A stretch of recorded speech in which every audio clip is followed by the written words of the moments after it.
Assalamu Walaikum. Hello friends, how are you? Welcome back to my another video.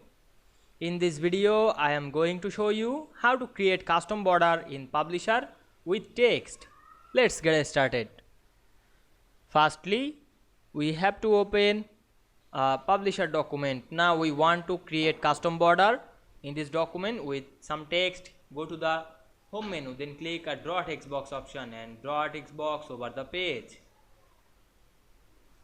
Then click the text box and go to the shape format menu.